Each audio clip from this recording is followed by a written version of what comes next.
It's the Real Estate Podcast, brought to you by ANZ Home Loans for financial well-beings. And welcome back to another episode of the Real Estate Breakfast, talking your property news. We do that 7 days a week, and you can catch us on iHeartRadio if you're a new listener, Spotify, Apple Podcasts and Amazon. It is a weekend, Saturday, December the 21st today, open homes. They're still happening around the country today, the last Saturday before Christmas turns up. As the year wraps up too, it is time to reflect on the transformative shifts in the 2024 housing market. There have been many changes that reshaped the dynamics between sellers, buyers and the regions leading the charge.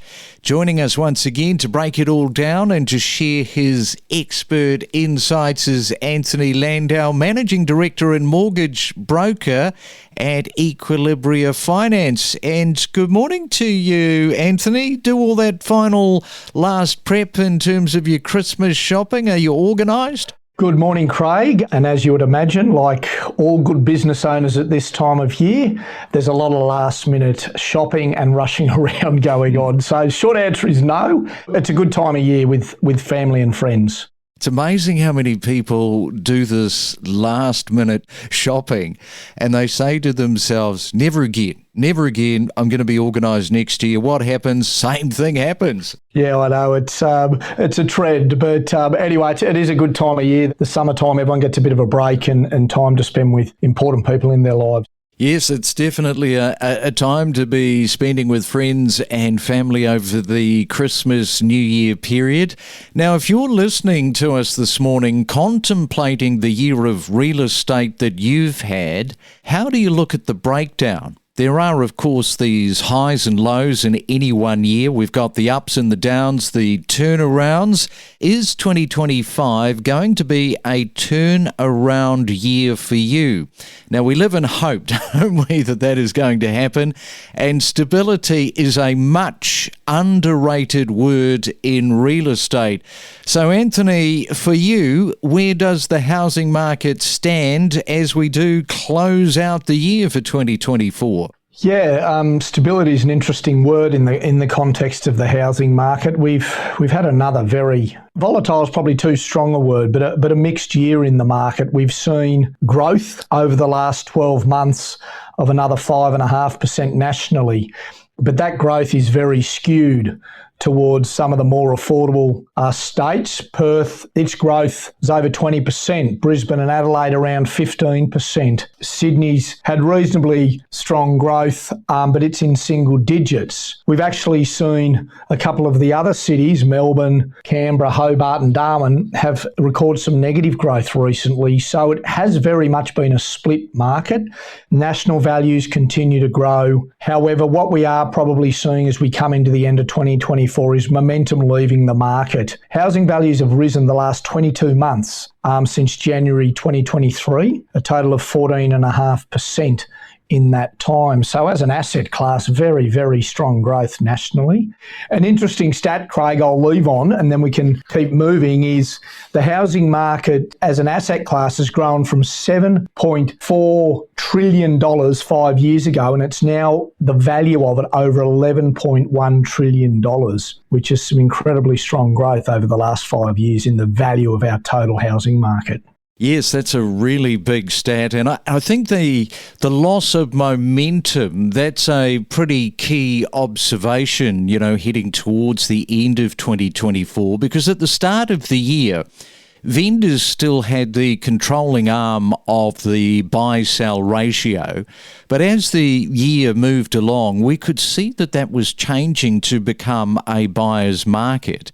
And as a result, and you would have seen this, a lot of vendors could not really adjust to that changing market. And the tide of change had already taken place.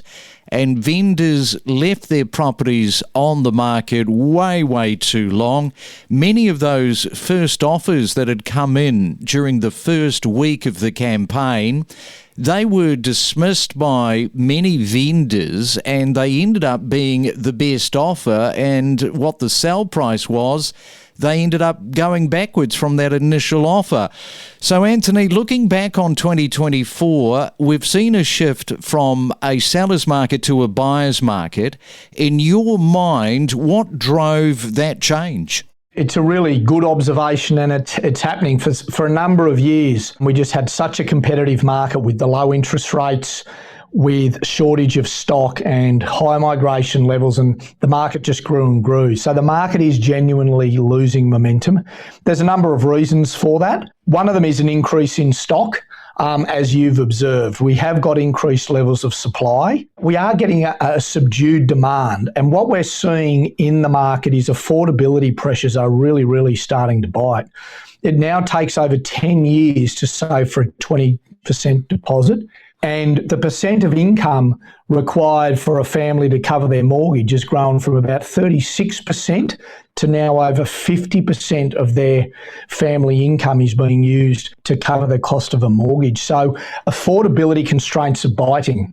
That's impacting what buyers are willing to pay, which means the buyers are happy to sit on the sidelines, happy to wait for the right opportunities. In fact, some buyers are moving from some of those less affordable cities.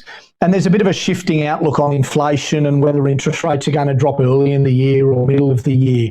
All right, it is our Saturday morning look back across the 2024 year, the 21st of December. We'll come back in just a moment because I want to get into credit flows and just what that sort of did over the last 12 months. Perhaps we can sort of do a comparison to the previous 12 months. And the RBA and the interest rates, we want to touch on that as well. So we'll do all of that after this. Every morning from 6 a.m, we bring you the latest real estate news with diverse perspectives from leading industry experts. We deliver the most property podcasts across Australia every week. The Real Estate Podcast wishes you and your family a fantastic Christmas break and a happy new year ahead. And right now it is time to take off to Melbourne, back to Werribee with Reece Beckley this morning. And Reece, you've got a property tip for us this morning. In relation to the contract of sale and the Section 32, I mean, it's always great to get these things diligently looked at before you do present yourself to auction, especially because auction terms are a little bit differently. It's always great to look into the contract to see if there's any body corporates associated with the estate. Through the Wyndham Corridor, we do have quite a large amount of actual land estates that do have body corporates associated with them in the way of gyms, pools, and those types of facilities that will have some annual costs. It's always good to just do your due diligence before you put your hand up at that auction. Unlock the secrets of real estate and stay informed about the latest real estate buzz with hot market trends, emerging suburbs, and hidden gems. And it is a Real Estate Saturday. With me on our Saturday morning is Anthony Landahl, having a little bit of a look back across the 2024 year. One of the key components to look back on are the all-important credit flows that have been a key factor this year. And we've talked about this, Anthony, many, many times. So perhaps how do they compare when we look back 12 months ago? Yeah, there's a shift in credit flows, no doubt about it, and it probably is reflective of some of the comments I made previously around affordability, but we are seeing credit flows falling for new home buyers and first home buyers, but we're actually seeing credit flows increasing for investors. So what this is telling us is that in line with more stock coming onto the market, there's more investor grade stock. Investors are coming back into the market. Investors are understanding their cash flow. Investor credit flows are up and investor activity is up. Home buyers, first home buyers with the challenges of saving for a deposit, and home buyers with some of those affordability pressures we've been talking about, credit flows have been falling, which I guess is in line with some of the easing in the market. Buyers fundamentally of homes are taking a much more cautionary outlook, and coming into the new year as well, still some uncertainty around inflation, still some uncertainty around interest rates in terms of when there might be some relief. That is being reflected very, very much in credit flows. Another thing that you and I many, many times throughout the 2024 year have spoken about are these RBA interest rate announcements. Now, my prediction for 2025 is that it will be more of a dramatic year for this coming year with these announcements, and I'm not convinced that it will be all in one direction because of the geopolitical landscape that we are in. If Trump had been rejected at the US elections, it may have been an easier navigation around all of this. So interest rates, I am predicting to remain a key hot topic. So what's the outlook you are picking for as we head into the new year? I think a lot of the factors influencing rates now, notwithstanding some of the potential global impacts, are domestic. We've got a government that's spending money like a drunken sailor. We've got very, very tight, the recent unemployment numbers indicated we've got a very, very strong employment market. Inflationary pressures, when you take out some of the subsidies by the government, are still there. So there's some real concern around Australia's economy, albeit there's concern on a couple of fronts as well around the economy waning as well. But I think from an interest rate perspective, the RBA really is looking at inflation still not under control. We've got an employment market that's still very strong. And my instinct is that we're going to see these rates held for the first half of the new calendar year coming up. There's no silver bullet there, despite some of the political pressure being put on by some sectors. I think economically, we're probably 6, 7, 8 months from an interest rate easing. All right, well, we'll leave it there. Do me a favour, Anthony, when you're sitting down with that Christmas dinner, do not be thinking about the RBA. Relax. I certainly won't be thinking about the RBA come Christmas time. It's a great time to switch off, to refresh and recharge the batteries. So it's been a very, very busy year.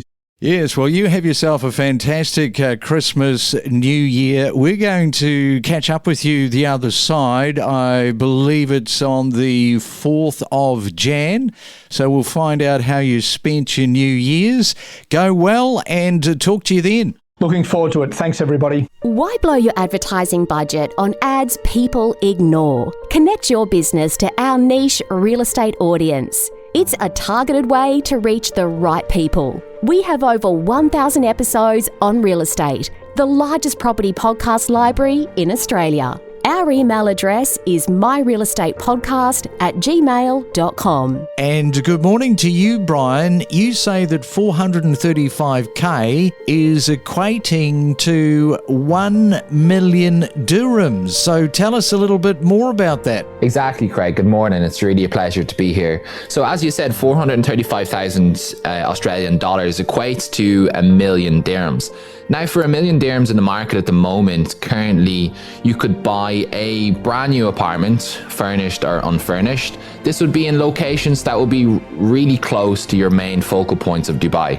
For example, you could get somewhere for 15 minutes from downtown Dubai, fully furnished or unfurnished, brand new as I spoke about, with a pool in your building, with a gym and amazing facilities nearby. And Brian, a big year for Aussies, as I said, moving over, but the Americans, now they have been spiking with their numbers moving into Dubai. Just a quick calculation with the American USD, 272,000 American dollars will get you that $1 million property that you're talking about. Yeah, over the past few months, we've seen a large influx in American investors and American travelers. Yes, there has always been a certain cohort of American investors here, but over the last few months, as things have strengthened with the relationships between the US and the UAE, we're seeing a lot more enter into the market, and it could be really interesting over the next few months and over the next few years if they choose Dubai